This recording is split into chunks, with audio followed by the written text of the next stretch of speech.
गेन्या, Muichiro, Sanemi and Gyomei versus upper moon 1 Kokushibo, जो कि demon slayer world में अब तक की सबसे इंटेंस फाइट है। और इस वीडियो में हम देखेंगे कि अपर मून 1 अपनी सारी पावर्स यूज करने के बाद भी कैसे हार जाता है। और इस कमाल की फाइट को मैं पैनल बाय पैनल एक्सप्लेन करूंगा और किसी भी डिटेल को मिस नहीं करूंगा, भले ही वीडियो कितनी भी लंबी हो जाए। तो बिना टाइम वेस्ट किए स्टार्ट करते हैं इस कमाल की फाइट को।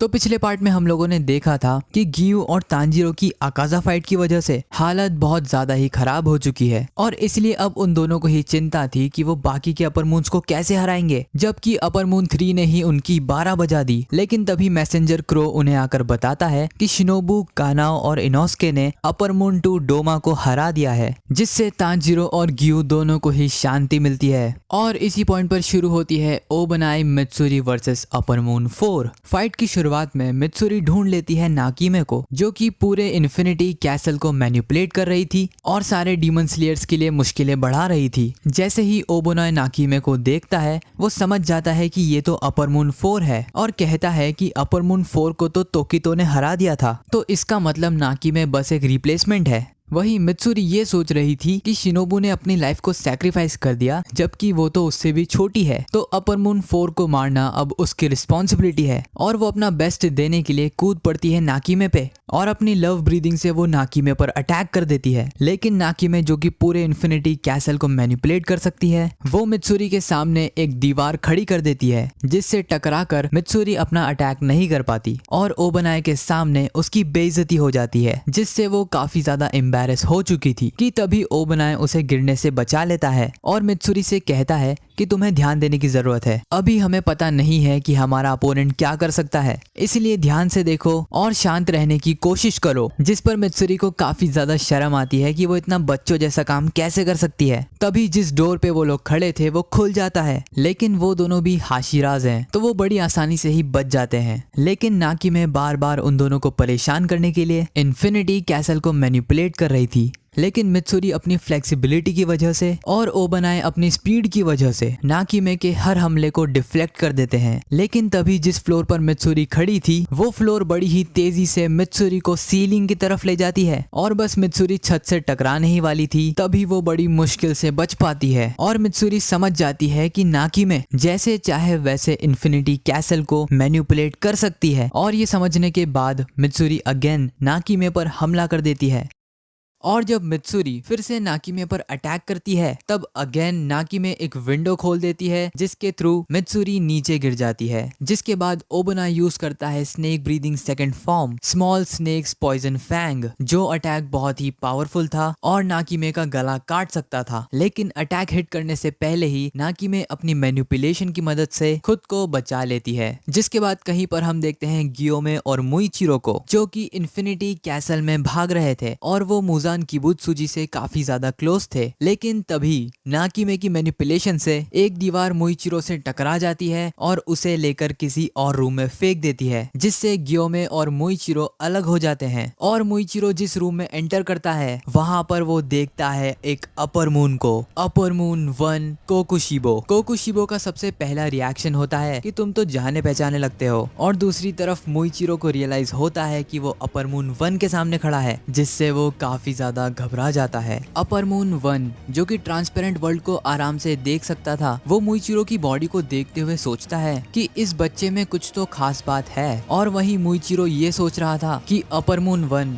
बाकी सारे अपर मून से कितना ज्यादा अलग है, उसमें कितनी पावर्स होंगी इसका अंदाजा लगाना तो मुश्किल है, लेकिन सिर्फ उसकी प्रेजेंस ही मैजेस्टिक है। साथ ही वो ये भी नोटिस करता है कि इस डीमन के पास तो एक स्वॉर्ड भी है, तो शायद ये इसकी ह्यूमन लाइफ में एक डीमन स्लेयर था। एकदम से ही मोइचिरो के हाथ कांपना शुरू कर देते हैं। उसके मन में कई सारे डाउट आने लगते हैं कि क्या वो इसे हरा भी सकता है। और मोइचिरो की बॉडी उसे लड़ने से मना कर रही थी, क्योंकि इस मोमेंट से पहले उसने कभी ऐसी प्रेजेंस को फील ही नहीं करा। तभी कोकोशिबो पूछता है कि तुम्हारा नाम क्या है, जिस पर मिस्ट हाशिरा कहता है तोकितो मुइचिरो, और कोकोशिबो समझ जाता है कि सुकीगुनी नाम अब एग्जिस्ट नहीं करता। मुइचिरो काफी ज्यादा कंफ्यूज था कि आखिर सुकीगुनी है क्या, जिस पर कोकोशिबो बताता है कि ये एक लेजेंडरी सरनेम था और जब मैं इंसान था तब मेरा सरनेम भी सुकीगुनी ही था। एंड ऑब्वियसली यार योरिची का सरनेम भी सुकीगुनी ही था। जिसके बाद कोकोशिबो एक बहुत ही बड़ा रिवील करता है कि तोकितो मुइचिरो उसी का डिसेंडेंट है। डीमन बनने से पहले कोकोशिबो की जो फैमिली थी, आगे चल के उसी फैमिली में मुइचिरो का जन्म होता है। और ये सुनकर ऑब्वियसली मुइचिरो काफी ज्यादा शॉक्ड रह जाता है। पहले तो मुइचिरो को यकीन ही नहीं होता है कि वो अपर मून 1 का डिसेंडेंट है और इसी से रिलेटेड उसके दिमाग में कई सारे सवाल आने लगते हैं, लेकिन वो खुद को शांत करता है क्योंकि इस टाइम कोई फर्क नहीं पड़ता कि वो किसका डिसेंडेंट है, अभी अपर मून 1 उसका ओपोनेंट है। खुद को शांत करने के बाद मुइचिरो अपनी तलवार पर हाथ रखता है अपने अटैक को लॉन्च करने के लिए और कोकोशिबो ये देखकर इम्प्रेस हो जाता है क्योंकि इतने इंटेंस माहौल में भी मुइचिरो ने खुद को काफी जल्दी शांत कर लिया और ऐसा सिर्फ एक सुकीगुनी का डिसेंडेंट ही कर सकता है। तभी मुइचिरो कोकोशिबो पर अटैक कर देता है। Mist breathing second form 8 layered mist, जो वैसे तो काफी पावरफुल अटैक था, लेकिन कोकोशिबो बिना किसी दिक्कत के उसे डॉज कर लेता है। लेकिन साथ ही मुइचिरो की तारीफ भी करता है कि ये टेक्निक काफी ज्यादा पावरफुल है और उसे अपने डिसेंडेंट से ऐसी ही उम्मीद थी। तभी मुइचिरो लॉन्च करता है mist breathing 5th form sea of clouded mist, जो कि अगेन काफी ज्यादा स्मूथ अटैक था, लेकिन कोकोशिबो इसे भी एफर्टलेसली डॉज कर लेता है। कोकोशिबो पावरफुल तो था ही, लेकिन साथ ही उसका एक्सपीरियंस भी काफी ज्यादा है। वो कहता है कि तुम्हें देखकर ऐसा लगता है तुम 14 साल के हो और तुम्हारी एज के हिसाब से तुम्हारी टेक्निक्स काफी ज्यादा रिफाइंड है, साथ ही वो मेंटली भी काफी ज्यादा स्ट्रांग है। कोकोशिबो यहाँ पर कहता है कि तुम्हारे अंदर मेरा खून आज भी जिंदा है, जिसके जवाब में मुइचिरो अपना डीमन स्लेयर मार्क अनलॉक करता है और कहता है कि भले ही मैं तुम्हारा डिसेंडेंट हूँ, लेकिन इतने सालों के बाद तुम्हारी खून की एक बूंद भी मेरे अंदर नहीं है। और कोकोशिबो ये देखकर भी हैरान था कि इतने सालों के बाद फाइनली किसी ने डीमन स्लेयर मार्क अनलॉक किया है। तभी मुइचिरो अपने मिस्ट ब्रीदिंग के 7th फॉर्म हेज को यूज करता है और ये अटैक इतना ज्यादा स्मूथ और इतना ज्यादा फास्ट था जितना कोकोशिबो ने भी एक्सपेक्ट नहीं करा था। लेकिन ऑफ कोर्स वो अटैक कोकोशिबो को हिट नहीं करता है। लेकिन इस पॉइंट पर कोकोशिबो अब खेलना बंद कर देता है और अपनी स्वॉर्ड को पहली बार निकालते हुए मुइचिरो का हाथ काट कर अलग कर देता है। इस अटैक से मुइचिरो काफी ज्यादा पैनिक मोड में आ जाता है क्योंकि ऑब्वियसली यार अपर मून 1 ब्रीदिंग स्टाइल यूज कर सकता है और ये मुइचिरो ने एक्सपेक्ट नहीं करा था। लेकिन बिना टाइम वेस्ट करे मुइचिरो अपने यूनिफॉर्म से अपने हाथ को बांधता है और अपने एक ही हाथ से कोकोशिबो पर अटैक कर देता है। लेकिन कोकोशिबो मुइचिरो की तलवार को पकड़ लेता है और मुइचिरो की ही तलवार को उसी के चेस्ट में घुसाकर एक पिलर पर टांग देता है। मुइचिरो के टैलेंट को देखते हुए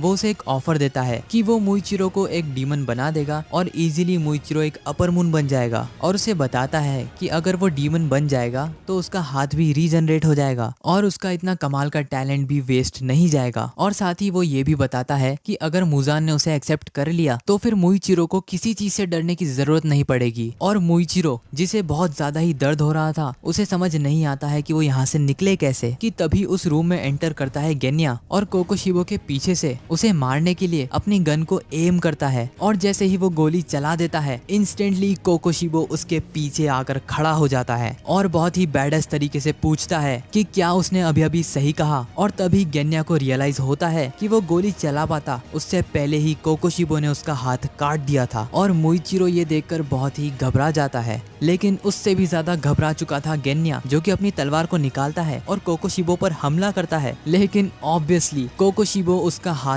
काट देता है और गेन्या का खून पानी की तरह बहने लगता है। तभी गेन्या रियलाइज करता है कि सिर्फ हाथ ही नहीं, कोकोशिबो ने उसकी आधी बॉडी को भी काट दिया है। ये देखते ही मुइचिरो अपनी सारी ताकत लगा देता है खुद को बाहर निकालने के लिए, लेकिन वो इतना ज्यादा थक चुका था कि वो ऐसा नहीं कर पाता है। कोकोशिबो को काफी ज्यादा अजीब लगता है जब वो देखता है कि गेन्या अभी भी नहीं मरा और उसे आज से 300 साल पहले एक इंसान की याद आती है जो कि गेन्या की तरह ही डीमंस को खाया करता था। लेकिन जब कोकोशिबो ने उसे बीच में से काटा था तब वो मर गया था, और क्योंकि गेन्या अभी भी नहीं मरा तो शायद उसे उसका गला काटना पड़ेगा, क्योंकि वैसे भी वो मार्केट में गेन्या जैसे फेक डीमंस को नहीं घूमने दे सकता। कोकोशिबो अपनी तलवार को निकालता है और गेन्या का गला काटने ही वाला था कि तभी वहाँ पर विंड हाशिरा सानेमी आ जाता है और अपने wind breathing fourth form rising dust storm से कोकोशिबो को पीछे हटने पर मजबूर कर देता है। सानेमी कोकोशिबो से कहता है कि वो अपर मून 1 का सर धड़ से अलग कर देगा, जिसके बाद वो अपने छोटे भाई गेन्या से कहता है कि तुमसे बेवकूफ भाई मैंने आज तक नहीं देखा, सिर्फ ताकि तुम लोग सरवाइव कर सको इसलिए मैंने अपनी मॉम तक को मार दिया। जिसके बाद गेन्या को याद आती है एक कन्वर्सेशन जिसमें तांजीरो ने उसे बताया था कि उसने सानेमी से किसी भी टाइप की नफरत को स्मेल नहीं करा, मतलब वो गेन्या से नफरत नहीं करता है, उल्टा सानेमी उससे सबसे ज्यादा प्यार करता है। फिर हम देखते हैं सानेमी को जो कि कहता है मैं बस चाहता था कि तुम एक नॉर्मल लाइफ जियो, तुम्हारी एक नॉर्मल शादी हो, तुम्हारे बच्चे हो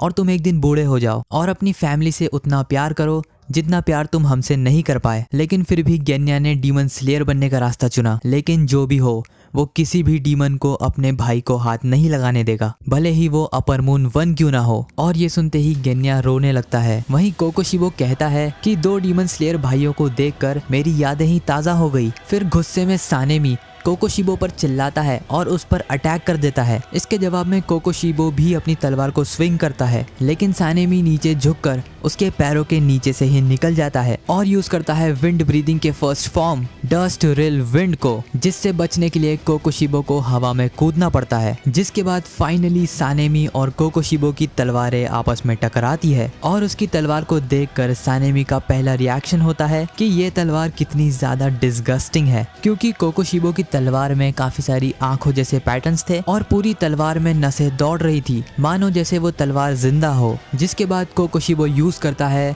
मून ब्रीदिंग के 5th फॉर्म को, जिसे सानेमी बेयरली ही डॉज कर पाता है। और सानेमी ये भी नोटिस करता है कि वो अपने अटैक्स को रिपीट कर सकता है बिना उसकी तलवार को हिलाए। जिसके बाद सानेमी यूज करता है विंड ब्रीदिंग 3rd फॉर्म को, लेकिन कोकोशिबो उसे भी काउंटर कर लेता है। कोकोशिबो नोटिस करता है कि सानेमी के पास काफी ज्यादा पावर्स हैं और इस वक्त वो अपने फुल पोटेंशियल में है। वहीं सानेमी अपर मून 1 की पावर्स को देखकर काफी ज्यादा कंफ्यूज था, लेकिन फाइनली वो इस नतीजे पर आता है कि कोकोशिबो के हर स्लैश में या कह लो हर अटैक में कई सारे अलग अलग स्लैशेस होते हैं। जैसा कि तुम उसके अटैक्स में देख ही सकते हो, कई सारे छोटे छोटे स्लैशेस भी होते हैं। और इससे सानेमी समझ जाता है कि मुइचिरो इस बंदे के सामने ज्यादा देर नहीं टिक पाया होगा।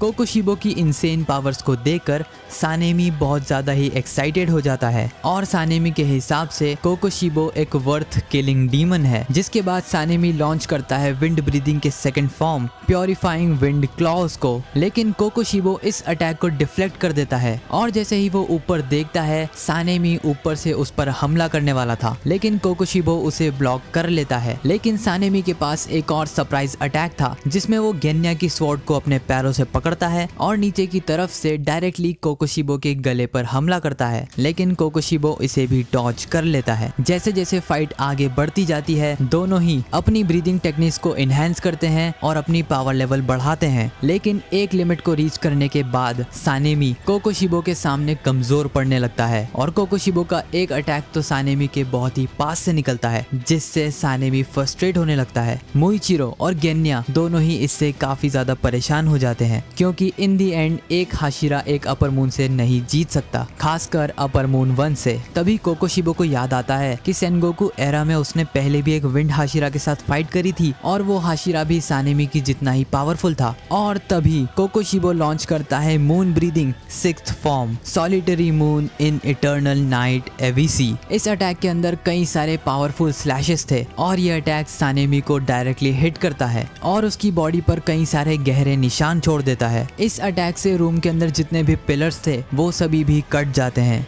गेन्या जो कि ये अटैक देखकर घबरा चुका था, वो अपने बड़े भाई को देख ही नहीं पा रहा था क्योंकि वो जमीन पर कटा हुआ पड़ा है और उसके सामने एक पिलर है जिस वजह से उसे सानेमी नहीं दिख रहा, जिससे वो काफी ज्यादा टेंशन में आ जाता है। जिसके बाद हम देखते हैं सानेमी को जो कि पूरी तरीके से शॉक्ड है ये देखकर कि उसकी पूरी बॉडी पर हर जगह कट्स ही कट्स हैं। फिर कोकोशिबो सानेमी की तारीफ करता है क्योंकि काफी टाइम बाद कोकोशिबो ने इतना लंबा वाइटल करा है। साथ ही कोकोशिबो ये भी कहता है कि अगर तुम हिले तो तुम्हारी बॉडी के सारे ऑर्गन्स बाहर निकल जाएंगे। लेकिन तभी कोकोशिबो को अजीब सी फीलिंग आने लगती है और वो समझ ही नहीं पाता कि ये आखिर है क्या, जिस पर सानेमी हंसने लगता है क्योंकि सानेमी का ब्लड सबसे ज्यादा रेयर है और सभी डीमंस बस इसे खाना चाहते हैं। और तभी सानेमी कोकोशिबो पर हमला कर देता है और हंसते हुए सानेमी बताता है कि उसके खून की खुशबू से कोई भी डीमन कॉन्सेंट्रेट कर ही नहीं पाता और एक अपर मून तक इस ब्लड को रेजिस्ट नहीं कर सकता। और कोकोशिबो समझ जाता है कि ये बंदा झूठ नहीं बोल रहा है। फिर हम सानेमी का फ्लैशबैक देखते हैं जब सानेमी को पहली बार पता चला था कि उसका ब्लड इतना ज्यादा रेयर है। उसकी मॉम जब एक डीमन बन गई थी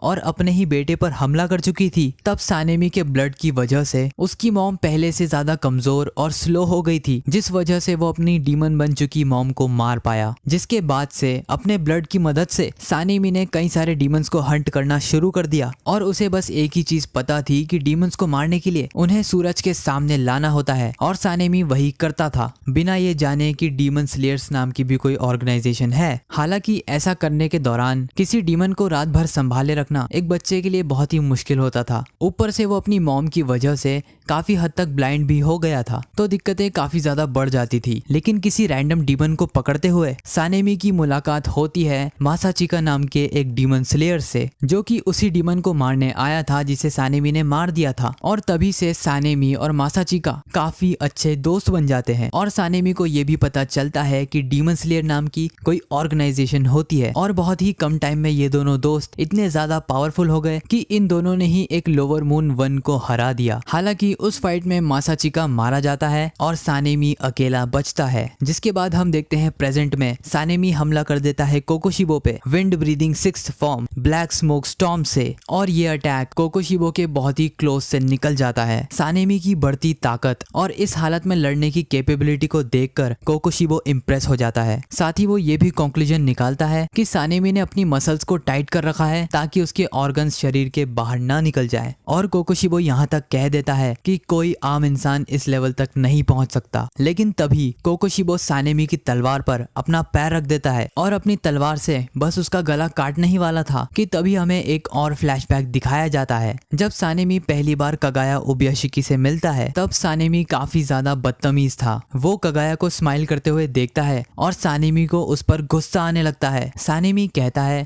कि तुम डीमन स्लेयर्स को हथियार की तरह यूज करते हो और खुद बस अपने मेंशन में बैठे हुए स्माइल करते हो। ये सुनते ही स्टोन हाशिरा गियोमे को गुस्सा आ जाता है और वो शिनाजुगावा सानेमी से कहता है कि तुम्हें थोड़ी तमीज सीखनी चाहिए और दूसरों से कैसे बातें करते हैं ये भी सीखना चाहिए। लेकिन कगाया गियोमे को रोक देता है और सानेमी से कहता है कि आई एम सॉरी। वो बहुत ही कमजोर बॉडी के साथ पैदा हुआ है, इतनी ज्यादा कमजोर कि वो तलवार को 5 बार स्विंग भी नहीं कर सकता, तो वो फिजिकली तो किसी काम का नहीं है। लेकिन कगाया से जो भी चीजें हो सकती है वो सब करने की कोशिश करता है। साथ ही कगाया ये भी कहता है कि अगर वो मारा भी जाए तब भी कोई फर्क नहीं पड़ेगा क्योंकि उसकी जान की कीमत किसी डीमन स्लेयर से ज्यादा नहीं है। कगाया कहता है कि ये उसी की गलती है, मासाचिका की मौत के इतनी जल्दी उसने सानेमी को बुला लिया। ऊपर से सानेमी को कगाया से रिलेटेड मिसअंडरस्टैंडिंग भी हो गई है। सानेमी जैसे ही मासाचिका का नाम सुनता है वो पूरी तरीके से कंफ्यूज्ड हो जाता है कि आखिर कगाया को किसी रैंडम डीमन स्लेयर का नाम कैसे पता। जिस पर शिनोबु की बड़ी बहन कानाए कहती है कि कगाया सामा को हर डीमन स्लेयर का नाम पता है। तभी कगाया खड़ा होता है और सानेमी के पास आकर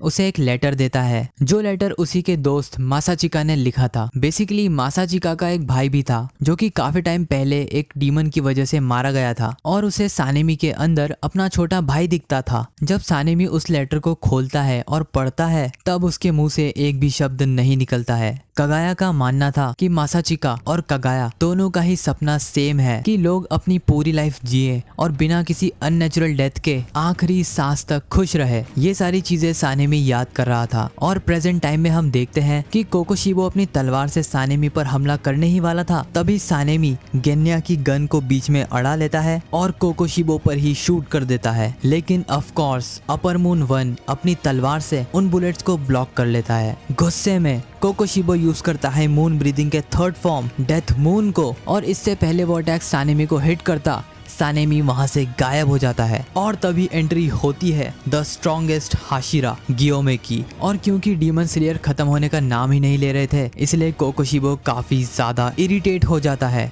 गियोमे सानेमी से कहता है कि अपने घाव में टाके लगा लो, तब तक मैं इस डीमन को संभालता हूँ, जिस पर सानेमी हाँ कहता है और इस हाल में होने की वजह से गियोमे से माफी भी मांगता है। गियोमे इस बैटल के लिए तैयार होने लगता है और उसकी बॉडी को देखकर ही कोकोशिबो समझ जाता है कि ये बंदा बहुत ही ज्यादा पावरफुल है। कोकोशिबो कहता है कि पिछले 300 सालों में मैंने इतना पावरफुल इंसान कभी नहीं देखा। साथ ही कोकोशिबो ये भी कहता है कि इसकी बॉडी अटमोस्ट लिमिट यानी कि इसकी पावर के पीक पर है। गियोमे अपने वेपन को बहुत जोर से घुमाने लगता है और बहुत ही ज्यादा गहरी सांसें लेने लगता है और कोकोशिबो अपने एनवायरनमेंट में ये फील कर पा रहा था कि सारी हवा का प्रेशर गियोमे की तरफ खिंचाने लगा है, इतनी जोर से वो ब्रीदिंग कर रहा था। बिना टाइम वेस्ट किए गियोमे अपना पहला अटैक कोकोशिबो पर करता है, जिसे ऑब्वियसली कोकोशिबो डॉज कर लेता है। लेकिन तभी सरप्राइज अटैक के तौर पे गियोमे दूसरी तरफ से अपनी एक्स को फेंकता है। इससे कोकोशिबो अपना डिफेंस भी प्रॉपर्ली नहीं कर पाता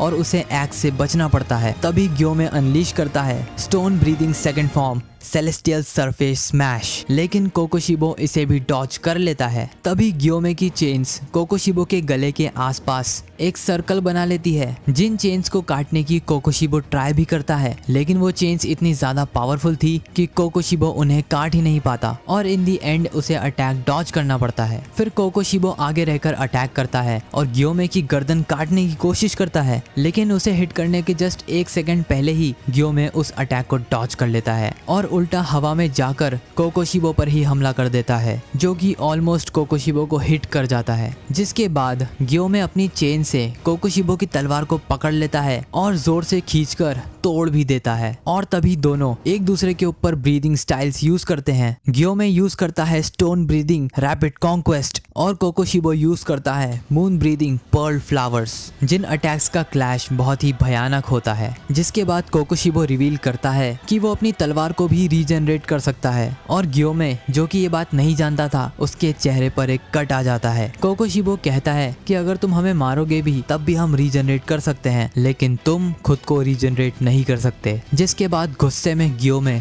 बोलता है कि ये चीज उसने मुजान के लिए बचा कर रखी थी, लेकिन तुम मेरी उम्मीद से कुछ ज्यादा ही पावरफुल हो। और तभी गियोमे अनलीश करता है उसके डीमन स्लेयर मार्क को। तभी हम देखते हैं इनोस्के और कानाओ को, जो कि जेनित्सु और मुराता से मिलते हैं, जिन्होंने अभी अभी अपनी फाइट को कंप्लीट करा है। फिर हम देखते हैं मुइचिरो को, जो कि अपने एक ही हाथ से अपने अंदर घुसी तलवार को बाहर निकाल लेता है और ये काम करने में उसे बहुत ही ज्यादा दिक्कत आती है, लेकिन ऑब्वियसली वो ज्यादा देर तक ऐसे नहीं लटका रह सकता था। मुइचिरो दर्द से करारते हुए जमीन पर गिरता है और एक कपड़ों से अपने वुंड्स को बांध लेता है। मुइचिरो जानता था कि ऐसी हालत में वो ज्यादा काम नहीं आएगा, लेकिन जो भी मदद उससे हो सकेगी वो अपना बेस्ट देगा। ये सोचकर वो अपनी तलवार उठाता है और फाइट की तरफ भागने लगता है कि तभी उसे दिखता है गेन्या, जो कि मुइचिरो से कह रहा था कि क्या तुम मुझे कोकोशिबो के बाल उठाकर दे सकते हो, जो कि जमीन पर पड़े हुए हैं, जिन्हें खाकर गेन्या रीजनरेट कर सकता है और वो भी इस फाइट में अपना कंट्रीब्यूशन देना चाहता है। जिसके बाद हम देखते हैं गियोमे और कोकोशिबो के फेस ऑफ को, जहां पर कोकोशिबो कहता है कि तुमने भी अपना मार्क अवेकन कर लिया। कोकोशिबो कहता है कि दिखने से तो तुम 27 साल के लगते हो और जो भी इंसान मार्क अनलॉक करता है वो 25 साल से ज्यादा नहीं जी पाता। और अपने इतने ज्यादा एक्सपीरियंस से कोकोशिबो बता सकता है कि गियोमे 24 घंटे के अंदर अंदर मारा जाएगा।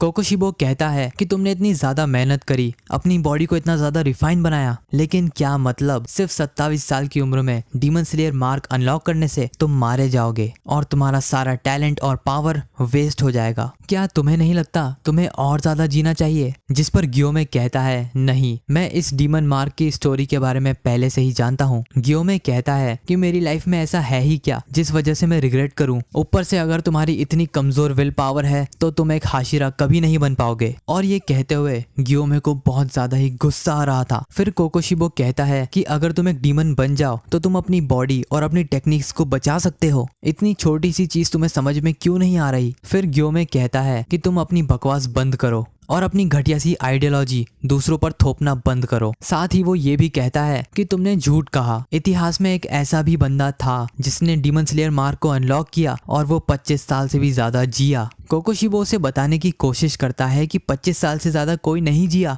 लेकिन तभी गियोमे स्माइल करते हुए कहता है कि कोई ना कोई तो होगा जो कि 25 साल से भी ज्यादा जिया होगा। कोकोशिबो ये सुनते ही चुप हो जाता है और गियोमे हंसते हुए कहता है, लगता है तुम समझ गए। इससे पहले गियोमे अपना सेंटेंस कंप्लीट कर पाता, कोकोशिबो जस्ट उसके सामने आकर उसका गला काटने ही वाला था कि गियोमे उसे ब्लॉक कर लेता है और स्टोन ब्रीदिंग से कोकोशिबो पर हमला करने लगता है। बाय द वे, अगर तुम लोग नहीं समझे तो यहाँ पर गियोमे योरिची की बात कर रहा था। वैसे तो तुम लोग समझ ही गए होगे, पर फिर भी मैंने बता दिया, सो खैर। फिर हम देखते हैं सानेमी को, जिसने अपने घाव पर टाँके लगा लिए और अब वो बैटल के लिए तैयार है। साथ ही वो अनलॉक कर लेता है उसका डीमन स्लेयर मार्क और बिना टाइम वेस्ट करे सानेमी कोकोशिबो पर हमला कर देता है। और कोकोशिबो नोटिस करता है कि आज के टाइम के सारे हाशिरास के पास डीमन स्लेयर मार्क है। गियोमे और सानेमी दोनों ही सिंक में कोकोशिबो पर हमला करने लगते हैं और सानेमी बताता है कि गियोमे और सानेमी ने साथ में कई घंटों तक ट्रेनिंग करी है, जिससे वो एक दूसरे के साथ बहुत ही सिंक में अटैक कर सकते हैं। फिर हम देखते हैं कि मोइचिरो गेन्या के लिए कोकोशिबो के बाल ले आता है, जिन्हें खाते ही गेन्या इंस्टेंटली खुद को हील कर लेता है। और तभी गेन्या को एक आइडिया आता है कि क्यों ना वो कोकोशिबो की तलवार का टुकड़ा खा ले, जिससे उसे बहुत ही ज्यादा पावर्स मिल जाएंगी। लेकिन तभी गेन्या को एक आवाज आती है और ये डरावनी आवाज थी मुजान किबुत्सुजी की, जो कि कोकोशिबो से पूछ रहा था कि उसने कितने पिलर्स को मार दिया और उसे बता रहा था कि किसी भी हाशिरा को उसके पास न आने दे। और मुजान की आवाज सुनते ही गेन्या घबरा जाता है। कोकोशिबो गेन्या और सानेमी दोनों से ही इम्प्रेस हो जाता है और समझ जाता है कि ये सबसे ताकतवर हाशिराज में से हैं। खास तौर से कोकोशिबो गियोमे से इम्प्रेस होता है और ये नोटिस करता है कि गियोमे का वेपन उसके अंधे होने के बाद भी एनवायरनमेंट की सारी चीजें गियोमे को बता देता है, क्योंकि जब भी गियोमे अपने हथियार को फेंकता है उससे प्रोड्यूस्ड वाइब्रेशन से गियोमे अपने ओपोनेंट के डिस्टेंस को जज कर पाता है और उन्हीं वाइब्रेशन से वो पूरे एनवायरनमेंट की पिक्चर अपने दिमाग में बना पाता है। कोकोशिबो सोचता है कि उसे सानेमी पर हमला करना चाहिए और उसकी तलवार को तोड़ देना चाहिए और वो करता भी वैसा ही है, लेकिन सानेमी बहुत ही तेजी से उल्टा कोकोशिबो की तलवार को जमीन पर टच करवा देता है और अपनी विंड ब्रीदिंग से कोकोशिबो के गले पर एम करता है और कोकोशिबो के डॉज करने के बाद भी वो उसके कई सारे बाल काट देता है। और कोकोशिबो समझ जाता है कि मार्क अनलॉक होने के बाद सानेमी और भी ज्यादा पावरफुल हो गया है। कोकोशिबो सानेमी के अटैक से रिकवर कर भी नहीं पाया था कि तभी गियोमे अपनी एक्स से उस पर हमला करता है और कोकोशिबो का कान काट देता है। इसी को मौका देखकर सानेमी अपने विंड ब्रीदिंग के थर्ड फॉर्म को यूज करता है, लेकिन कोकोशिबो उसे डॉज कर लेता है। जिसके बाद गियोमे और सानेमी एक कॉम्बिनेशन अटैक करते हैं, जिसमें गियोमे यूज करता है स्टोन ब्रीदिंग के फर्स्ट फॉर्म को और सानेमी यूज करता है विंड ब्रीदिंग के सेवंथ फॉर्म को। लेकिन इस अटैक से वो सिर्फ कोकोशिबो की किमोनो को ही काट पाते हैं। वहीं दूसरी तरफ हम देखते हैं कि गियोमे और सानेमी की बॉडी पर कट्स ही कट्स आ जाते हैं, और ऐसा इसलिए क्योंकि कोकोशिबो अपनी स्वॉर्ड को और भी ज्यादा डिमोनिक बना लेता है और गुस्से में कोकोशिबो कहता है कि अगर वो सानेमी और गियोमे को मार देगा तो बाकी हाशिरास को मारना काफी आसान हो जाएगा। फिर हम देखते हैं सानेमी को, जो कि बहुत ही ज्यादा फ्रस्ट्रेटेड था क्योंकि उसके सीधे हाथ की इंडेक्स फिंगर और लिटिल फिंगर दोनों ही कट चुकी थी। लेकिन और भी ज्यादा फ्रस्ट्रेटिंग बात तो ये है कि अगर कोकोशिबो के अटैक से गियोमे उसे बचाता नहीं तो सानेमी अपने दोनों हाथों को खो चुका होता, और ये बात सानेमी अच्छी तरीके से जानता है। जिसके बाद हम देखते हैं कगाया उबयाशिकी के बेटे किरिया को, जिसकी बड़ी बहन उससे कहती है कि क्या अपर मून 1 को मारने के लिए गियोमे और तांजीरो को भी हमें भेजना चाहिए, क्योंकि अपर मून 1 बहुत ही ज्यादा पावरफुल है। जिस पर किरिया साफ मना कर देता है और कहता है कि गियो और तांजीरो दोनों मुजान की तरफ जाएंगे। मुझे पूरा भरोसा है कि गियोमे, सानेमी, मोइचिरो और गेन्या साथ मिलकर अपर मून 1 को हरा सकते हैं। जिसके बाद हम वापस से बैटल में देखते हैं कोकोशिबो अनलीश करता है उसके मून ब्रीदिंग 7th फॉर्म को, miss Fortune mirror lunar shine, जिससे बहुत ही स्पीड में कई सारी शॉकवेव्स गियोमे और सानेमी की तरफ बढ़ती हैं। बिना टाइम वेस्ट किए कोकोशिबो अनलीश करता है मून ब्रीदिंग के 8th फॉर्म को, जो अटैक ऑलमोस्ट सानेमी को हिट कर जाता है और उसके पैर पर कई सारे कट्स आ जाते हैं। और इससे सानेमी इतना ज्यादा फ्रस्ट्रेट हो जाता है कि उसे बहुत ज्यादा गुस्सा आने लगता है। वो अपनी सारी स्किल्स और सारी पावर्स को यूज कर रहा है सिर्फ कोकोशिबो से बचने के लिए, और एक्चुअली फाइट में किसी काम नहीं आ रहा, बस गियोमे के लिए बर्डन बन रहा है। तभी कोकोशिबो अनलीश करता है मून ब्रीदिंग के 9th फॉर्म को, डिसेंडिंग मून परपेचुअल फेसेस, जिस अटैक से सानेमी की हालत और भी ज्यादा खराब हो जाती है। ये देखकर गियोमे काफी ज्यादा टेंशन में आ जाता है और उसे बचाने के लिए उसकी तरफ बढ़ता है, लेकिन सानेमी कहता है कि मेरे बारे में भूल जाओ और इस अपर मून 1 को मारने की सोचो। तभी कोकोशिबो सानेमी को खत्म करने के लिए मून ब्रीदिंग के 10th फॉर्म को अनलीश करता है और वो अटैक ऑलमोस्ट सानेमी को हिट करने ही वाला था कि तभी वहां पर मुइचिरो आ जाता है और सानेमी को बचा लेता है, ये कहते हुए कि वो सानेमी को मरने नहीं देगा। जिसके बाद हम देखते हैं गेन्या को, जो कि काफी दूर से इस बैटल को देख रहा था। वो एक्चुअली तो मदद करना चाहता था, लेकिन वो कोकोशिबो की पावर से बहुत ही ज्यादा डरा हुआ था कि किसी भी सेकंड कोकोशिबो आकर उसे काट देगा। लेकिन तभी उसे याद आती है मुइचिरो, गियोमे और उसके बड़े भाई सानेमी की, और तभी उसे तांजीरो की एक बात याद आती है कि सबसे कमजोर इंसान में ही सबसे ज्यादा पोटेंशियल होता है, क्योंकि एनिमी का मानना है कि तुम सबसे ज्यादा कमजोर हो तो तुम उसका क्या ही बिगाड़ पाओगे, इसीलिए वो सबसे कम ध्यान देगा तुम्हारे ऊपर और बस वही मौका होगा एक अनएक्सपेक्टेड ब्लो देने का। और यही सोचते हुए गेन्या अपनी पॉकेट से कोकोशिबो की टूटी हुई तलवार निकालता है और अपना बेस्ट देने के लिए कोकोशिबो की तलवार को निगल जाता है। गियोमे यूज करता है उसकी स्टोन ब्रीदिंग के 6th फॉर्म को, लेकिन कोकोशिबो उसे इंटरप्ट कर देता है मून ब्रीदिंग के 16th फॉर्म को यूज करके। इस पॉइंट तक गियोमे काफी ज्यादा फ्रस्ट्रेटेड हो जाता है क्योंकि कोकोशिबो के पास अनगिनत मूव्स हैं। फिर गियोमे पूरी तरीके से कंसंट्रेट करने लगता है कि आखिर कोकोशिबो की बॉडी मूव कैसे कर रही है और उसके सेंसेस इतने ज्यादा फास्ट कैसे हैं। कोकोशिबो अपना एक और पावरफुल अटैक करने के लिए गियोमे की तरफ बढ़ता है और तभी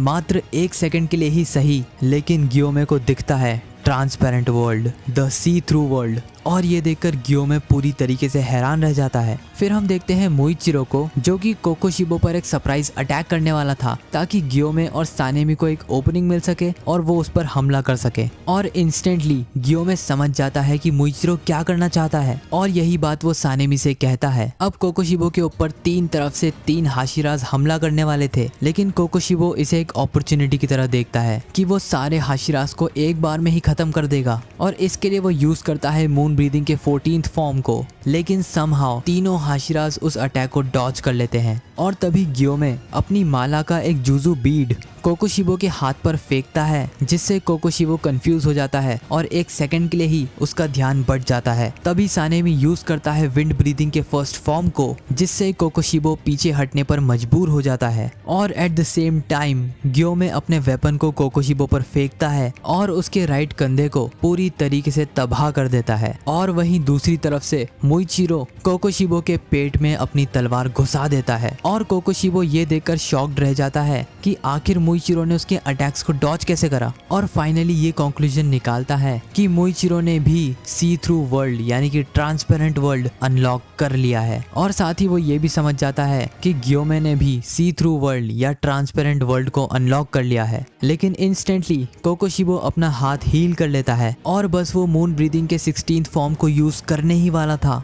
कि हम देखते हैं गेन्या को, जिसने कोकोशिबो की तलवार खा ली है और अब काफी ज्यादा डिमोनिक दिख रहा है और उसकी गन भी पूरी तरीके से चेंज हो चुकी है। गेन्या कोकोशिबो पर एम करता है और शूट कर देता है, लेकिन कोकोशिबो उन गोलियों को ब्लॉक कर लेता है और तभी वो बुलेट्स कोकोशिबो की तलवार से टकराकर अपना डायरेक्शन चेंज कर देती है और कोकोशिबो की बॉडी में घुस जाती है। और कोकोशिबो नोटिस करता है कि गेन्या की जो गन है वो पूरी तरीके से ट्रांसफॉर्म हो गई है और गेन्या भी अब पहले से कहीं ज्यादा डिमोनिक दिख रहा है। तभी उन बुलेट के अंदर से या कह लो कोकोशिबो के अंदर से कई सारे पेड़ों की ब्रांचेस निकलने लगती है, जिससे कोकोशिबो हिल नहीं पाता और एक जगह ही फंस जाता है। कोकोशिबो समझ जाता है कि एक ब्लड डिमन आर्ट है, इसका मतलब गेन्या ने उसके बाल और उसकी ब्रोकन स्वॉर्ड को खा लिया है। लेकिन उससे क्या फर्क पड़ता है, अभी गियोमे और सानेमी जस्ट उसके सामने हैं और उस पर अटैक करने ही वाले हैं। और इसी मोमेंट पे कोकोशिबो को बहुत टाइम के बाद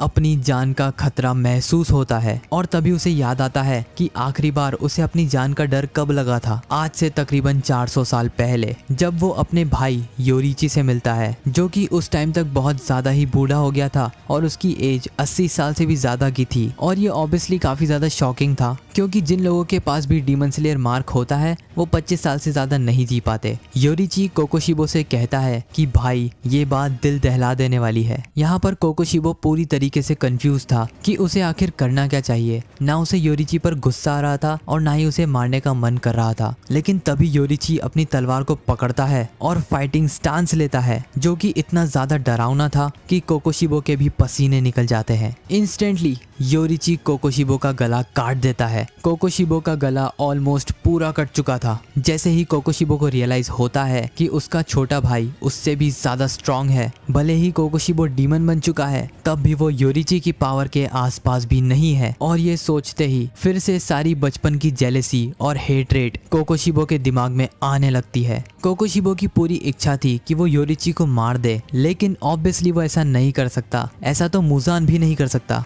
इसलिए कोकोशिबो जानता था कि योरिची के अगले अटैक में वो उसे मार देगा, लेकिन योरिची अगला अटैक करता ही नहीं है, या कह लो कर ही नहीं पाता है, क्योंकि उस जगह खड़े खड़े ही योरिची की मौत हो जाती है। मर जाने के बाद भी योरिची अपने पैरों पर अभी भी खड़ा था। और फिर हम देखते हैं प्रेजेंट टाइम में कोकोशिबो जोर से चिल्लाता है और उसकी बॉडी से कई सारे स्लैशेस बाहर निकलते हैं, जिससे सारे डीमन स्लेयर्स कट जाते हैं और कोकोशिबो की बॉडी में से कई सारे ब्लेड्स बाहर निकल जाती है। मोइचिरो पूरी ताकत से अपनी ब्लेड को पकड़ लेता है और सोचने लगता है कि अब वो मरने वाला है और मरने से पहले वो किसी काम नहीं आया। वहीं दूसरी तरफ गेन्या बीच में से आधा कट चुका था। इस सब के बाद भी गियोमे और सानेमी फिर से कोकोशिबो पर हमला करते हैं। मोइचिरो अपनी ब्लेड को और ज्यादा ताकत से पकड़ता है और सडनली उसकी तलवार का कलर रेड होने लगता है और इससे कोकोशिबो को बहुत ज्यादा ही दर्द होने लगता है, बिल्कुल ऐसे जैसे उसकी बॉडी के ऑर्गन्स आग में जल रहे हो। और क्योंकि कोकोशिबो का ध्यान थोड़ी देर के लिए बढ़ गया था, सानेमी अपनी सारी ताकत लगाकर कोकोशिबो के गले पर हमला करता है। वहीं दूसरी तरफ जमीन पर लेटा हुआ गेन्या अपनी ब्लड डीमन टेक्निक को एक्टिवेट करता है और कोकोशिबो की पीठ में से एक पेड़ उग जाता है, जिससे फ्रस्ट्रेट होकर कोकोशिबो डिसाइड करता है कि वो गेन्या को पूरी तरीके से काट देगा, लेकिन समहाउ वो उसका अटैक लॉन्च ही नहीं कर पाता और इसी बात का फायदा उठाकर गियोमे उसके सर पर हमला कर देता है। लेकिन समहाउ कोकोशिबो खुद की गर्दन को उड़ने से बचा लेता है। तभी गियोमे अपने एक्स को नीचे से कोकोशिबो पर फेंकता है, लेकिन कोकोशिबो अपनी तलवार से उसे भी ब्लॉक कर लेता है और गुस्से में चिल्ला पड़ता है क्योंकि वो अपने ब्लड डीमन आर्ट को एक्टिवेट ही नहीं कर पा रहा था। तभी कोकोशिबो की नजर जाती है मोइचिरो की तलवार पर, जो कि अब रेड कलर की हो चुकी थी। उसे अपने पास्ट की एक मेमोरी याद आती है, जहां पर वो अपने भाई योरिची से पूछता है कि आखिर तुम अपनी सक्सेसरशिप किसे दोगे, क्योंकि इस दुनिया में कोई भी अपने जितना पावरफुल नहीं है। जिसके जवाब में योरिची उससे कहता है कि हम उतने भी महान नहीं हैं जितना तुम हमें समझते हो। ऐसा दिन जरूर आएगा जब आने वाली जनरेशन हमारी पावर्स को एक्सीड कर जाएगी। हमें किसी भी चीज की चिंता करने की जरूरत नहीं है। मुझे आने वाली जनरेशन्स पर पूरा भरोसा है। फिर हम देखते हैं कि सानेमी हवा में छलांग लगाता है और गियोमे के वेपन पे अपनी तलवार को जोर से हिट करता है ताकि वो कोकोशिबो की गर्दन को काट सके। और तभी उन दोनों के ही वेपन्स का कलर चेंज होकर ब्राइट रेड हो जाता है एंड अपनी पूरी ताकत लगा देने के बाद फाइनली वो कोकोशिबो का गला काट देते हैं। सर कटते ही जो चीज कोकोशिबो को याद आती है वो थी योरिची के वर्ड्स कि कैसे हमारी आने वाली जनरेशन्स हमें सरपास कर देंगी और वो जनरेशन्स हमसे भी ज्यादा स्पेशल होंगी। और ये कहते ही योरिची स्माइल करता है। फिर कोकोशिबो को समझ में आने लगता है कि जिन डीमन स्लेयर से वो फाइट कर रहा है वो सच में स्पेशल है। इन डीमन स्लेयर्स ने कई सारे अपर मून्स को हरा दिया और हर बार अपने लिमिट्स को सरपास किया। अपर मून्स जो कि इनसे कई ज्यादा पावरफुल हैं, हमारे पास कई सारे एडवांटेजेस थे जैसे कि ब्लड डीमन आर्ट और रीजनरेशन, लेकिन इस सब के बावजूद भी इन नॉर्मल ह्यूमंस ने हमें हरा दिया। यहाँ तक कि इन्होंने अपने हथियारों को भी ब्राइट रेड कर दिया, जबकि ये तो सन ब्रीदिंग भी यूज नहीं करते। फिर कोकोशिबो सोचता है कि हमारी अगली जनरेशन हमसे पावरफुल होगी, इसमें आखिर अच्छी बात क्या है, क्योंकि कोकोशिबो को हारना बिल्कुल पसंद नहीं। इसीलिए सर कट जाने के बाद भी वो अपनी बॉडी को मूव करता है। गियोमे समझ जाता है कि अभी भी कोकोशिबो नहीं मरा, इसीलिए वो सानेमी को बार बार अटैक करते रहने के लिए कहता है। साथ ही ये भी कहता है कि हम गेन्या और मोइचिरो के सैक्रिफाइस को खाली नहीं जाने देंगे। और ये सुनते ही सानेमी की आंखों में से आंसू आने लगते हैं और वो बहुत ही गुस्से में विंड ब्रीदिंग के 8th फॉर्म फर्स्ट गेल फ्लैश को अनलीश करता है और गियोमे यूज करता है स्टोन ब्रीदिंग के 5th form stone wheel of justice को। कोकोशिबो समहाउ इन दोनों अटैक से डॉज कर लेता है और मोइचिरो का हाथ भी काट देता है और उसकी ब्लेड को अपनी बॉडी में से निकालने लगता है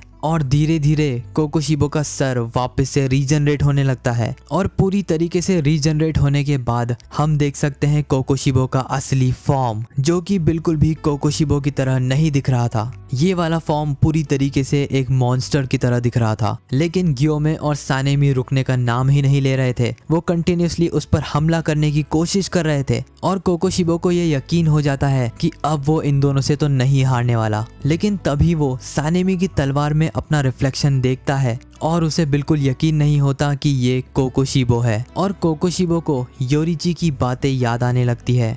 योरिची उससे पूछता है कि तुम्हें इस दुनिया का सबसे ताकतवर सामुराई ही बनना था ना, जो सुनकर कोकोशिबो चुप रह जाता है। जिसके बाद योरिची कहता है कि तुम्हारे बाद सबसे स्ट्रॉन्ग सामुराई मुझे ही बनना है। और तभी कोकोशिबो खुद से पूछता है कि क्या ये सामुराई का फॉर्म है, क्या ये सच में वही है जो कि मैं चाहता था। एंड सडनली वो नोटिस करता है कि जहाँ पर मोइचिरो ने उसे तलवार से काटा था वो जगह धीरे धीरे डिसइंटीग्रेट होने लगती है और कोकोशिबो का ध्यान बढ़ते ही गियोमे और सानेमी अपने वेपन से कोकोशिबो का न्यू ग्रोन हेड फिर से धड़ से अलग कर देते हैं। धीरे धीरे कोकोशिबो की बॉडी डिसइंटीग्रेट होने लगती है, लेकिन कोकोशिबो सोचने लगता है कि मैं इतनी जल्दी नहीं मर सकता। और तभी उसे याद आता है जब योरिची ने उससे कहा था this is heart wrenching brother. और इसी के साथ फाइनली कोकोशिबो या अपर मून 1 की मौत हो जाती है। इसके बाद कोकोशिबो खुद से सवाल पूछने लगता है कि क्या इसीलिए मैं इतना लंबा जिया?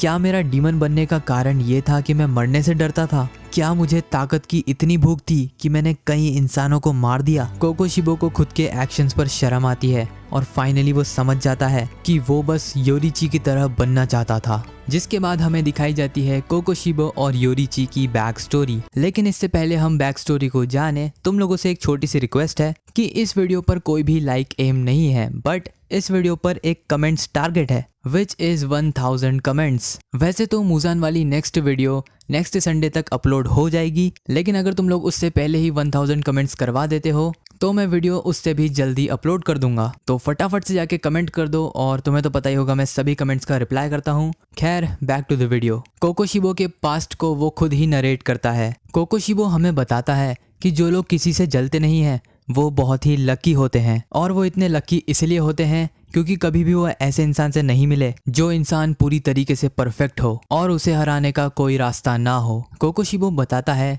कि योरिची और वो ट्विंस ब्रदर थे और जिस टाइम पर वो पैदा हुए थे उस टाइम पर लोग ट्विंस को अनलक्की मानते थे क्योंकि ट्विंस में हमेशा सक्सेशन के लिए लड़ाइयाँ होती थी। योरिची जब पैदा हुआ था तब उसके सर पर एक अजीब सा बर्थ मार्क था और क्योंकि वैसे भी ट्विंस अनलक्की होते हैं इसलिए उनके फादर ने एक ऑर्डर दिया योरिची को मार देने का। लेकिन जैसे ही ये बात योरिची की मॉम को पता चली उन्होंने अपना आपा ही खो दिया और अपने हस्बैंड पर ही अटैक कर दिया। जिसके बाद ये फैसला हुआ कि जैसे ही योरिची 10 साल का होगा उसे मंदिर भेज दिया जाएगा और एक प्रीस्ट बना दिया जाएगा। और वैसा ही होता है। दोनों ट्विंस ब्रदर्स को एक दूसरे से दूर रखा जाता है और इसी वजह से मिचिकात्सु को योरिची पर बहुत दया आती थी। बाय द वे कोकोशिबो का ह्यूमन लाइफ में नाम था मिचिकात्सु। जहाँ एक तरफ मिचिकात्सु को सारी चीजें प्रॉपर मिला करती थी, प्रॉपर ट्रेनिंग, खाना और कपड़े मिला करते थे, वहीं योरिची को कुछ भी नहीं मिलता था। उसे एक छोटा सा कमरा दे दिया था जहाँ पर कम से कम फैसिलिटीज थी और उसका बाहर निकलना भी अलाउड नहीं था।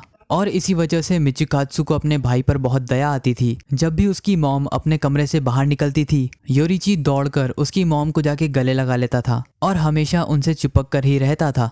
फिर एक दिन जब मिचिकात्सु के फादर नहीं देख रहे थे तब वो चुपके से योरिची के रूम में घुस जाता है और वहां जाकर उसे खुद के हाथों से बनाई हुई फ्लूट देता है। योरिची एक बहुत ही अलग टाइप का बच्चा था जो कि ना तो कभी स्माइल करता था और ना ही कभी किसी से बात करता था और इसीलिए लोगों का मानना था कि वो बहरा है और उसे कुछ भी सुनाई नहीं देता। फिर एक दिन जब दोनों भाई 7 साल के थे तब मिचिकात्सु उसकी रेगुलर ट्रेनिंग कर रहा था। योरिची चुपचाप मिचिकात्सु को ट्रेनिंग करते हुए देख रहा था और तभी उसने पहली बार कुछ बोला। वो मिचिकात्सु से पूछता है कि क्या तुम्हारा सपना स्ट्रॉन्गेस्ट सामुराई बनने का है? और एकदम से योरिची के मुंह से ये सुनकर मिचिकात्सु शॉक्ड रह जाता है और उसके हाथों से तलवार भी नीचे गिर जाती है। तभी योरिची स्माइल करता है और कहता है कि अगर तुम स्ट्रॉन्गेस्ट बनोगे तो मैं सेकंड स्ट्रॉन्गेस्ट बनूंगा। हालांकि मिचिकात्सु को उस पर दया जरूर आती थी, लेकिन वो उसे पसंद नहीं करता था क्योंकि वो समझता था कि योरिची एक क्राई बेबी है जो अपनी मॉम को देखकर बार बार उनके पास भाग जाता है और ये सब सिर्फ कायरो की निशानी है। जिसके बाद से योरिची रोज स्वॉर्ड ट्रेनिंग के टाइम पर दूर से खड़ा होकर ट्रेनिंग को देखा करता था।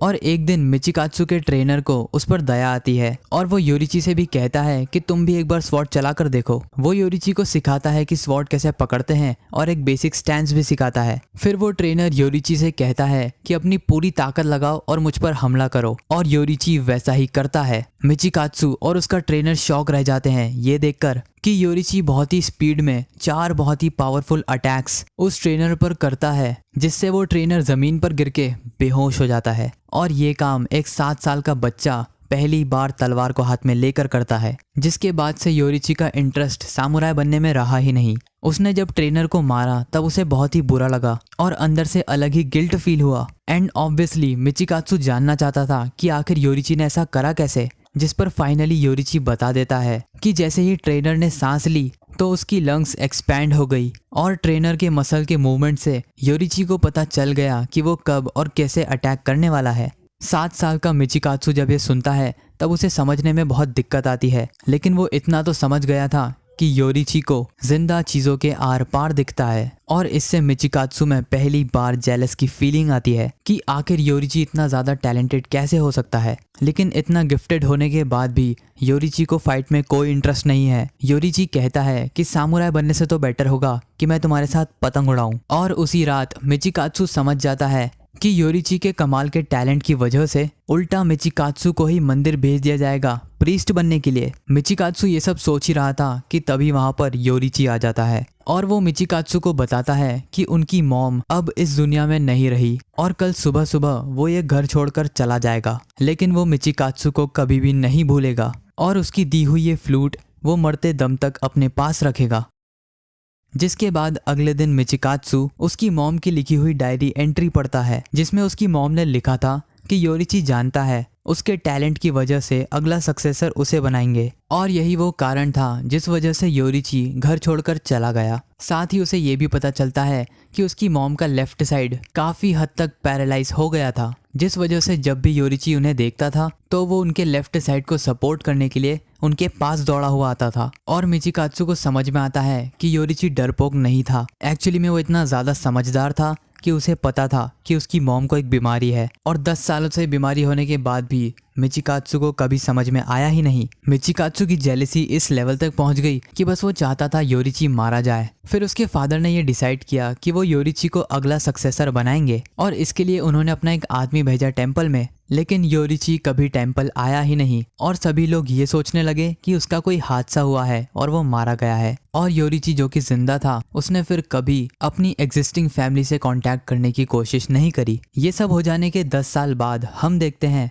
कि मिचिकात्सु की अब शादी हो चुकी है और उसकी एक फैमिली भी है। लेकिन एक दिन मिचिकात्सु और उसके सैनिकों का सामना हो जाता है एक बहुत ही ताकतवर डीमन से। वो डीमन मिचिकात्सु के सारे लोगों को मार देता है और बस मिचिकात्सु को भी मारने ही वाला था कि तभी वहां पर योरिची आ जाता है और सिर्फ एक ही स्लाइस में उस डीमन को काट देता है। योरिची अपने भाई से माफी मांगता है क्योंकि वो बहुत ही ज्यादा लेट आया और मिचिकात्सु के सैनिकों को नहीं बचा पाया। और जैसे ही मिचिकात्सु देखता है कि योरिची उससे बहुत ज्यादा पावरफुल है, उसी सेकंड से उसके शांति और सुकून वाले दिन खत्म हो जाते हैं। उसकी जेलसी के कारण मिचिकात्सु अपनी फैमिली को छोड़ देता है और योरिची की तरह एक डीमन स्लेयर बन जाता है। वहां पर उसे पता चलता है कि योरिची ने ही सबको ब्रीदिंग स्टाइल सिखाई है। योरिची से पहले सारे डीमन स्लेयर्स सिर्फ अपनी रॉ स्ट्रेंथ पर ही डिपेंडेंट रहते थे, लेकिन योरिची उन्हें सिखाता है सन ब्रीदिंग। हालांकि सन ब्रीदिंग इतनी ज्यादा पावरफुल टेक्निक है कि उसे कोई भी डीमन स्लेयर नहीं सीख पाता, इसलिए सभी डीमन स्लेयर्स खुद की एक अलग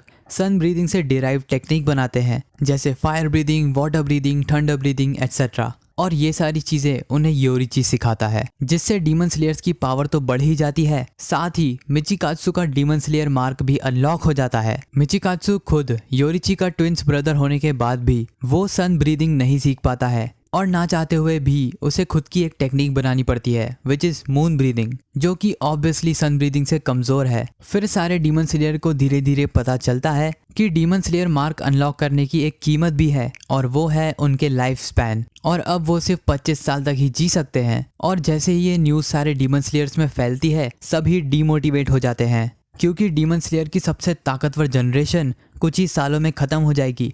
और मिचिकात्सु भी इस चीज़ से परेशान था, जिसके बाद मिचिकात्सु की मुलाकात होती है मुजान किबुत्सुजी से, और वो उसे अमर बनने के बदले डीमन बनने का ऑफर देता है। और थोड़ा ही सोचने के बाद मिचिकात्सु उस ऑफर को एक्सेप्ट कर लेता है, जिसके बाद मिचिकात्सु बन जाता है अपर मून 1 कोकोशिबो। जिसके बाद वो demon slayer course of course छोड़ देता है और उल्टा उन्हें हंट करना शुरू कर देता है। एंड फाइनली कोकोशिबो की अगली मुलाकात योरिची से होती है जब वो 80 साल से भी ज्यादा का हो जाता है। योरिची बस एक ही झटके में कोकोशिबो का आधे से ज्यादा गला काट देता है और अपने बुढ़ापे की वजह से अपने पैरों पर ही खड़ा योरिची मारा जाता है, वो भी अनडिफीटेड। यहाँ तक कि मुजान भी उसे एक स्क्रैच भी नहीं दे पाया। और इतनी ज्यादा परफेक्शन से कोकोशिबो कुछ ज्यादा ही जेलस था और कोकोशिबो को इतना ज्यादा गुस्सा आता है कि वो योरिची के मरे हुए शरीर पर अपना सबसे पावरफुल अटैक कर देता है। हालांकि कोकोशिबो को सबसे बड़ा झटका लगता है जब योरिची को काट देने के बाद उसके कपड़ों में से एक लकड़ी की बनी फ्लूट निकलती है, जो कि खुद मिचिकात्सु ने ही उसे दी थी। और 7 साल की उम्र में ही योरिची ने उसे बताया था कि वो इस फ्लूट को मरते दम तक अपने पास रखेगा, और वैसा ही होता है। ये देखकर कोकोशिबो की आंखों में से आंसू आने लगते हैं कि उसका भाई डीमन बनने के बाद भी उससे कितना ज्यादा प्यार करता था, लेकिन योरिची के हर चीज में परफेक्ट होने की वजह से कोकोशिबो अभी भी उससे चिढ़ता था। कोकोशिबो 400 सालों से भी ज्यादा जिंदा रहा, लेकिन कभी भी वो योरिची का फेस भुला नहीं पाया। योरिची बिल्कुल ही सूरज की तरह था और उसके आसपास के लोग हमेशा चाहते थे कि योरिची उनके साथ ही रहे, लेकिन कोकोशिबो जो कि हमेशा उसके भाई को सरपास करना चाहता था, अंत में वो मारा गया और गायब हो गया। और ऐसा करने की प्रोसेस में कोकोशिबो ने अपना घर, अपनी फैमिली और अपनी इंसानियत तीनों को छोड़ दिया। योरिची को मिटाना तो दूर की बात, योरिची की बनाई हुई ब्रीदिंग, सन ब्रीदिंग को भी कोकोशिबो और मुजान मिलकर भी नहीं मिटा पाए, जबकि मुजान और कोकोशिबो दोनों की ही पूरी कोशिश थी कि सारे सन ब्रीदिंग यूजर्स को मार दें। और मिचिकात्सु के आखिरी समय में वो योरिची से पूछता है कि हम दोनों ट्विन ब्रदर थे, फिर भी हम में इतना फर्क क्यों था। और योरिची से ये पूछते हुए कोकोशिबो डिसइंटीग्रेट हो जाता है। लेकिन यहाँ पर हम ये भी देखते हैं कि कोकोशिबो के मरने के बाद भी उसके कपड़ों में से वही फ्लूट मिलती है जो कि उसने योरिची को दी थी, और बाद में योरिची को मारते टाइम तक ये उसके पास थी। कोकोशिबो भले ही डिसइंटीग्रेट हो गया था, लेकिन सानेमी अभी भी अंधाधुन उस पर हमला कर रहा था और गियोमे उसे रोकता है। साथ ही ये देखता है कि सानेमी ऑलरेडी बेहोश हो गया है और अपनी बेहोशी की हालत में भी वो कोकोशिबो से फाइट कर रहा है। ये देखकर गियोमे बहुत ही टेंशन में आ जाता है। तभी गियोमे की नजर पड़ती है गेन्या पर, जो कि ऐसी हालत में अभी भी जिंदा था। गियोमे दौड़कर गेन्या के पास जाता है, जिसकी हालत बहुत ही खराब थी, लेकिन फिर भी गेन्या जिंदा था और वो गियोमे से कहता है कि मुझे छोड़िए और तोकितो सान की मदद कीजिए। और गेन्या को इतनी बुरी हालत में देखकर गियोमे रो पड़ता है। फिर गियोमे सानेमी को गेन्या के पास लेटा देता है और जैसे ही गेन्या देखता है कि सानेमी जिंदा है, उसे बहुत ही रिलीफ फील होता है। जिसके बाद गियोमे जाता है मुइचिरो के पास। गियोमे देखता है कि मुइचिरो की आधी बॉडी कटी हुई है और वो खुली आंखों से सीलिंग की तरफ देख रहा है। एंड हाँ, इस पॉइंट तक मुइचिरो की मौत हो चुकी है और मुइचिरो को इस हालत में देखकर गियोमे बहुत ही इमोशनल हो जाता है। फिर गियोमे मुइचिरो की आंखें बंद करते हुए कहता है कि तुम्हारे और गेन्या के बिना हम अपर मून 1 को कभी नहीं हरा पाते। जिसके बाद वो मुइचिरो की आंखें बंद कर देता है। जिसके बाद गियोमे रोते हुए कहता है कि आज ही हम मुजान को हरा देंगे और उसे मार देने के बाद हम तुमसे मिलने जरूर आएंगे। जैसे ही मुइचिरो इस वर्ल्ड में आंखें बंद करता है, उसकी आंखें खुलती है आफ्टर लाइफ में, जहां पर उसका भाई यूचिरो तोकितो जस्ट उसके सामने ही खड़ा था, जो कि रोते हुए मुइचिरो से कहता है कि तुम यहाँ मत आओ, अभी तुम्हारा मरने का टाइम नहीं है। ये सुनते ही मुइचिरो भी रोने लगता है, क्योंकि उसने इतनी मेहनत करी लेकिन उसका भाई अभी भी उसकी तारीफ नहीं कर रहा है और उल्टा उसे वहां से जाने के लिए कह रहा है। यूइचिरो उससे कहता है कि तुमने आखिर इतनी मेहनत करी ही क्यों, जबकि तुम वहां से भाग सकते थे। जिसका जवाब मुइचिरो देता है कि भले ही मैं मारा जाता, लेकिन मैं अपने दोस्तों को नहीं छोड़ सकता था। जिसके बाद मुइचिरो कहता है कि जब से हमारी फैमिली मारी गई है तब से हमने काफी बुरा टाइम देखा है, लेकिन फिर जब वो डीमन स्लेयर बना तब उसने कई सारे नए दोस्त बनाए, और बहुत ही थोड़े टाइम के लिए ही सही, लेकिन अपने दोस्तों के साथ बहुत ही क्वालिटी टाइम स्पेंड करा। और भले ही कैसी भी सिचुएशन हो, मुइचिरो भागा नहीं, और इसलिए उसे किसी भी बात का रिग्रेट नहीं है। इसलिए वो अपने भाई से कहता है कि प्लीज मेरी लाइफ को पॉइंटलेस मत बोलो, क्योंकि सिर्फ तुम्हारे ऐसा कहने से उतना दर्द होता है जितना पूरी लाइफ टाइम में मुझे आज तक नहीं हुआ। जिस पर यूइचिरो सॉरी कहता है और बोलता है कि वो बस चाहता था कि तुम मारे ना जाओ, जैसे कि मैं और हमारे पेरेंट्स मारे गए। जिसके बाद हम देखते हैं सानेमी को, जिसे होश आ चुका था और वो गेन्या को ऐसी हालत में देखकर बहुत ही ज्यादा शॉक था। सानेमी चिल्लाने लगता है और कहता है कि मैं तुम्हें समहाउ ठीक कर दूंगा। जिस पर गेन्या कहता है कि अब उसका कुछ भी नहीं हो सकता, और वो सानेमी से सॉरी कहता है और माफी मांगता है कि वो किसी काम का नहीं था। जिस पर सानेमी रोते हुए उसे ऐसा कहने से मना करता है, और सानेमी को थैंक यू बोलते हुए गेन्या डिसइंटीग्रेट हो जाता है। सानेमी कहता है कि वो गेन्या को प्रोटेक्ट कर ही नहीं पाया और वो किसी काम का नहीं है, और मरने से जस्ट पहले गेन्या कहता है कि तुम अब तक के सबसे बेस्ट भाई थे, और मेरी आखिरी विश यही रहेगी कि तुम मेरी तरह बेमौत ना मारे जाओ। और इतना कहते ही गेन्या पूरी तरीके से डिसइंटीग्रेट हो जाता है। ये सुनते ही सानेमी बहुत ज़्यादा इमोशनल हो जाता है और रोने लगता है, एंड फाइनली वो अपने आखिरी बचे फैमिली मेंबर को भी खो देता है। लेकिन गियोमे सानेमी के पास आता है और कहता है कि अभी भी लड़ाई खत्म नहीं हुई है, खड़े हो जाओ सानेमी, अभी हमें मुजान को भी मारना है ताकि हम मुइचिरो और गेन्या के सैक्रिफाइस को खाली न जाने दें। फिर डीमन स्लेयर क्रो सभी में मैसेज फॉरवर्ड कर देता है कि गेन्या और मुइचिरो दोनों ही मारे जा चुके हैं, पर साथ ही अच्छी खबर ये भी है कि अपर मून 1 भी मारा जा चुका है। ये बात सुनते ही तांजीरो के सामने गेन्या और मुइचिरो की यादें आने लगती है और वो रोने लगता है और सोचने लगता है कि फ्रीडम के लिए वो सारे लोग मारे जा रहे हैं जो कि फ्रीडम डिजर्व करते थे। और तभी तांजीरो को वो लेटर याद आता है जो कि रेंगोकू के भाई सेंजुरो ने उसे भेजा था। उस लेटर में लिखा था कि सन ब्रीदिंग के एक्चुअल में 13 फॉर्म्स हैं, लेकिन तांजीरो को उनमें से सिर्फ 12 ही आते हैं। तभी हम देखते हैं किराया उबियाशिकी को, जो कि अब बहुत ही ज़्यादा टेंशन में था क्योंकि मुजान थोड़ी ही देर में रिकवर करने वाला था। तभी किराया की बड़ी बहन उसे बताती है कि डीमन स्लेयर्स का फर्स्ट ग्रुप मुजान की लोकेशन पर पहुंच चुका है और जो डीमन स्लेयर्स का दूसरा ग्रुप है वो भी बहुत पास है और बस पहुंचने ही वाला है। जैसे ही किराया को ये पता चलता है वो घबराहट में सभी को ऑर्डर देता है कि मुजान के पास न जाए, और वो अपनी बड़ी बहन से कहता है कि सारे डीमन स्लेयर्स को ऑर्डर दो कि वो मुजान की लोकेशन से जितना हो सके उतना दूर रहे, क्योंकि अगर वहां पर कोई हाशिरा नहीं होगा तो मुजान सभी को मार देगा। जिसके बाद हम देखते हैं कि डीमन स्लेयर का एक पूरा ग्रुप मुजान की लोकेशन पर पहुंच चुका है और सभी ने मुजान के ककून को घेर लिया है, और वो लोग सोचते हैं कि यही सही टाइम है इस ककून पर हमला करने का। लेकिन तभी मुजान किबुत्सुजी अपनी एंट्री लेता है। वो अपने ककून में से बाहर निकलता है और देखता है कई सारे नूब डीमन स्लेयर्स को जो कि उसे मारने का प्लान कर रहे थे। मुजान 1 सेकंड से भी कम टाइम में सारे डीमन स्लेयर्स को मार देता है और किरिया सभी को वहां से निकलने का ऑर्डर देता है, लेकिन तब तक वहां कोई बचा ही नहीं था और मुजान डीमन स्लेयर्स के साथ साथ डीमन स्लेयर क्रो को भी मार देता है। फिर मुजान अपनी बैडएस एंट्री लेता है ये कहते हुए कि मैं हजारों सालों से जिंदा हूँ, कि मुझे इतनी ज्यादा भूख लग रही थी कि अब मैं किसी को भी खा लूं, मुझे वो टेस्टी ही लग रहा है। जिसके बाद मुजान कगाया उबियाशिकी को थैंक यू कहता है इतने सारे डीमन स्लेयर्स को उसका खाना बनाने के लिए। जिसके बाद मुजान तारीफ करता है कगाया के सक्सेसर की। उसे नहीं पता कि वो कगाया का बेटा है या उसकी बेटी, लेकिन जो भी है वो बहुत ही कमाल का काम कर रहा है, इसीलिए सभी को मारने के बाद वो उसे स्पेशल ऑफर देगा एक अपर मून डीमन बनने का, क्योंकि उसी की वजह से उसके सारे अपर मून्स मारे गए हैं। और हम देखते हैं कि मुजान ने कई सारे डीमन स्लेयर्स को खा लिया है और अपनी पूरी पावर वापस से रिकवर कर ली है। जिसके बाद किरिया सभी को ऑर्डर देता है, स्पेशली सेकंड ट्रूप को ऑर्डर देता है कि वो मुजान के पास न जाए, क्योंकि वैसे भी बिना हाशिरा के मुजान सभी को कच्चा चबा जाएगा। फिर हम देखते हैं मुजान को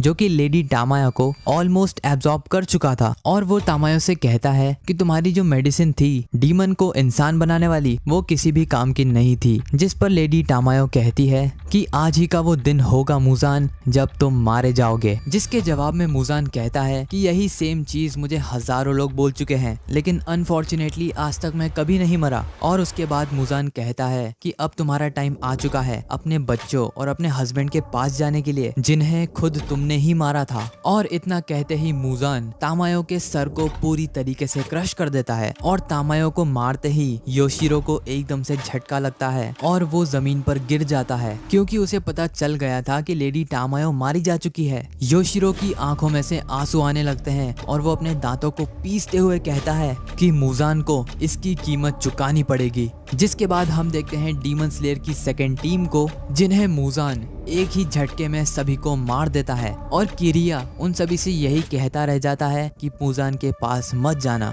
लेकिन अनफॉर्चुनेटली सारे डीमन स्लेयर मारे जा चुके हैं। मुजान फिर बड़े ही बैडेस्ट तरीके से कहता है कि उनमें से कोई भी मेरे काम का नहीं था, अब मुझे खुद ही डीमन स्लेयर्स को मारना होगा और आज की रात डीमन स्लेयर्स का नरसंहार होगा। और बड़े ही डरावने तरीके से अपने ट्रू फॉर्म में मुजान एक स्माइल देता है। और इसी पैनल के साथ ये वीडियो खत्म हो जाती है और इसी के साथ इन्फिनिटी कैसल आर्क भी ऑलमोस्ट खत्म हो चुका है। मैक्सिमम 1 या 2 चैप्टर्स बचे होंगे, जो कि मैं next video which is sunrise countdown arc, उसमें मैं इसके भी थोड़े बहुत चैप्टर्स कवर कर लूंगा, क्योंकि इसके बाद से मुजान और सारे हाशिरास की फाइनल फाइट होने वाली है। बट वो वाली वीडियो कुछ ज्यादा ही लंबी हो सकती है, शायद 1 या 2 घंटे की। खैर जो भी हो, उस वीडियो को मैं नेक्स्ट संडे तक अपलोड कर दूंगा। एंड आई नो ये वीडियो बहुत ही ज्यादा लेट है, लेकिन उसके काफी सारे कारण थे। खैर जो भी हो, अब से वीडियो बिल्कुल ही टाइम पर आएगी और मुजान वाली फाइनल फाइट शायद से डीमन स्लेयर की आखिरी वीडियो होगी। इसलिए तुम लोग मुझे कमेंट्स में बता देना कि इसके बाद मुझे किस